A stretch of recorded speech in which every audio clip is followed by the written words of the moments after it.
Welcome back to Desert Sun Crypto. I'm your host, the Desert Sun. In this episode, we're going to take a dive into Cardano, ADA, whatever you want to call it. Just know that it just surpassed $2 and it's on its way up today. As I sit here, we hit 2 trillion in the total market cap in the space. And if we look here at Cardano, Um, yeah, this is basically the beginning of the year, and Cardano has pushed well above a dollar after, for the most part of 2020, being and sitting in and around, probably on average around 50 cents on the year. If we look at the 7 day, it's on a very slow, gradual push up, and we could see it keep going. It doesn't look to have any pullback or resistance whatsoever. Here we have the 1 day. It's just transition up. Now there was a slight dip earlier today, but again, as we sit, it looks like it could go up. Again, not financial advice, not financial advisor. I don't know why I always skip and and slack on that. I wish there was just like a an acronym for it, like FOMO or YOLO, or you just said like NF. I don't know, NFA. I don't know, something like that. That's what I need to start saying. But anyhow, not financial advice, not financial advisor. I'm just showing you what's going on here and what I see in the market. So Forbes had this article come out yesterday. Cardano's ADA becomes third largest cryptocurrency, overtaking Binance Coin and Tether. It begs the question, well, what has happened in the last 24 hours to a couple weeks leading up to this upsurge? The cryptocurrency has enjoyed a steady uptrend since bouncing off of a dollar support on July 19th and is changing hands at $2.03 as of 6:08 a.m. Eastern. Now, ADA's price has swelled 46%, pushing its asset to 65 billion ahead of Binance Coin and Tether. Now, in this article, they say that it's largely attributed to the mounting excitement surrounding the forthcoming rollout of smart contract support on Cardano's main network via the Alonzo upgrade, expected to occur before the Cardano summit in September. Early this week, the project's founder, Charles Hoskinson, said that he would reveal the official launch date on Friday, August 13th. And that ultimately would mean, the big jump yesterday. Now, going over to another article about the jump. Cardano jumps on Signal smart contracts coming next month. Again, this was propped up on what Charles Hoskinson. Now, I do need to apologize. In the past, I don't know why. There's a guy I knew with a similar name, but I always call him Chris Hoskinsons or Charles Hoskin. You know, sometimes when I'm on a roll, I don't necessarily hone in on it, so I'll do a better job of that. But in what was tweeted yesterday, Charles Hoskinson. Here we go. This is from Input Output, IOHK. I'll go into that, what that is. Join us. The Alonzo upgrade will bring smart contracts to Cardano via a hard fork combinator HFC event.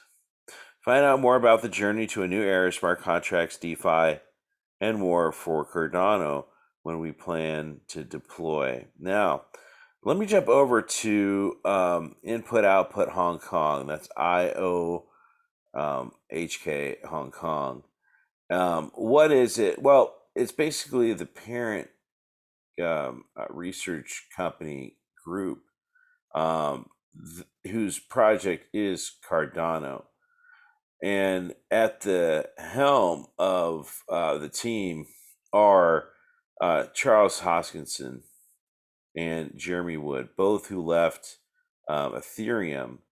Charles Hoskinson was one of the first of eight in Ethereum, and apparently had a difference of opinion from Vitalik Buterin. So, um, founded IOHK, and if you've seen him in the last year or so, just always has videos. One I'll show later from his office in Colorado, which he's a proud native. And so uh, the overall gist of Cardano, I thought is better explained by my boy Quincy Jones over at uh, Coin Club Crypto. Give him a follow. Here's a little overview of Cardano on narrator so they won't pull it off. This is one of Quincy's early videos, so it looks, very amateur, but I'll tell you, this guy knows what he's talking about, and I love sharing his info. Now, ADA is the native token of the Cardano blockchain, and the Cardano blockchain has a series of features in which you can use the ADA token. These features also include native tokens, single asset ledgers, multi asset support, the Marlowe features of instituting financial contracts, different DeFi functions, peer to peer lending. The Plutus, which is a smart contract programming language on the Cardano blockchain, and the Rosetta tool set, delegation, staking pools, and different ways you can pledge assets on the network. Now we're going to start with different types of tokens. Now, native tokens on the Cardano blockchain is ADA and other tokens that could also be created on that blockchain. So, Quincy just kind of giving you an overview. He does go into the depth of every little aspect that he's laying out with Cardano. But the idea of this is the single asset ledger and the multi asset support. Now, Cardano is a very sophisticated, peer reviewed type of technology.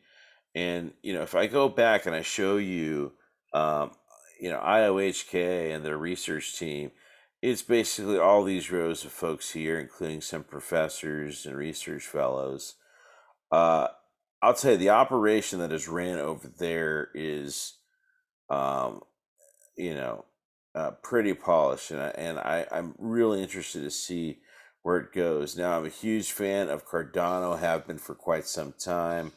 Again, not financial advice, nor am I an advisor, but I think the upsurge speaks for itself, and I'm very happy where Cardano is at. Now, this is a TED Talk from, about 7 years ago. And I want you to listen to the last about 30 seconds or so with Charles Hoskinson. Now, if you can think back to 2014 and what you were doing and relate it to, where this space is now, um, he's calling what exactly what's going to happen in the future. Now, this is a TED Talk in Bermuda titled "The Future Will Be Decentralized." In case you want to check it out on YouTube. And this is kind of the kicker. Only 40% of the world's population is online, which seems to be a little low, but when you think about the age of the internet, that's actually quite amazing that something has grown so fast. So how do we get internet to Hamed-Khan? Well, in just the same way that we can build a decentralized lending network, in just the same way we can build a decentralized insurance network, we can also actually build a decentralized ISP. So you can actually use technologies like CJDNS combined with old hardware like Wi-Fi routers and cell phones and just a little bit of hacking and finagling, and people can become micro ISPs. Just like they can mine Bitcoin, they can now provide internet services to their local community. And there are several other solutions to getting it without necessarily having to use the internet proper. For example, BitPesa, based in Kenya, is trying to find a way to distribute Bitcoin solutions across the cell phone, which makes sense because they have a digital currency there called M-Pesa.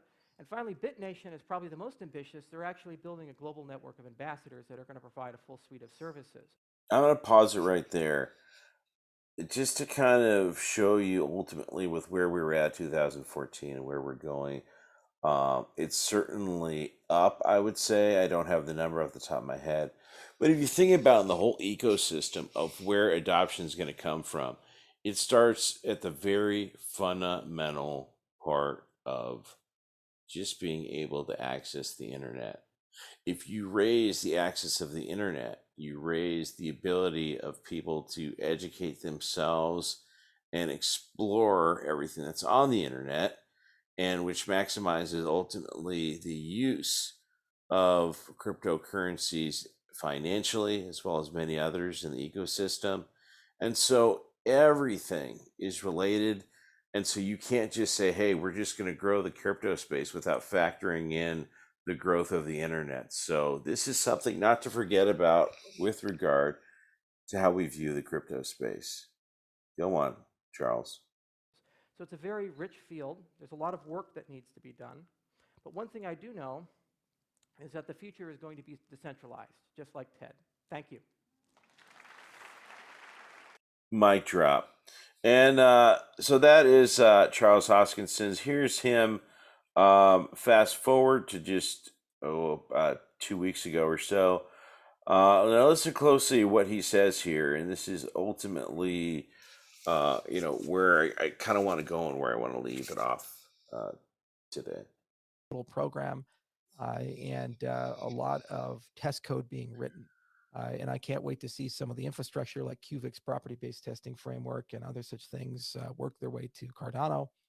They've been contracted to do that. Alpha Frontier is also writing specifications very quickly. So we're going to soon be able to do apples to apples comparisons of applications on Ethereum versus Cardano. But preliminary testing is looking very promising. All things said, Did you hear what he just said?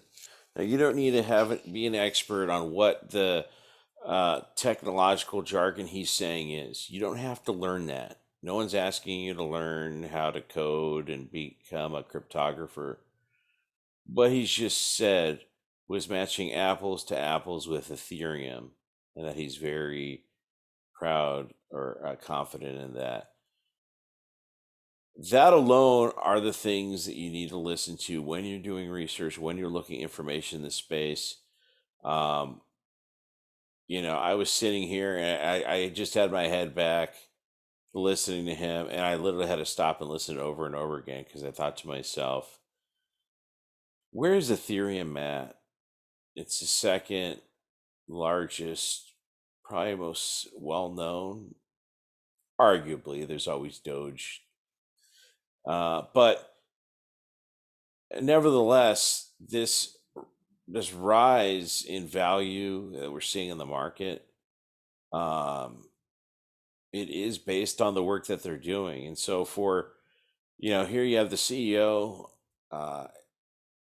sharing his faith, adding a release date for more information on what's going on, it being the 13th, and just that being the day that the market goes up past $2 for Cardano. It's pretty incredible, and it's a great way to check out research when you're doing investing. Again, for the third time, not financial advice, not a financial advisor, but looky here.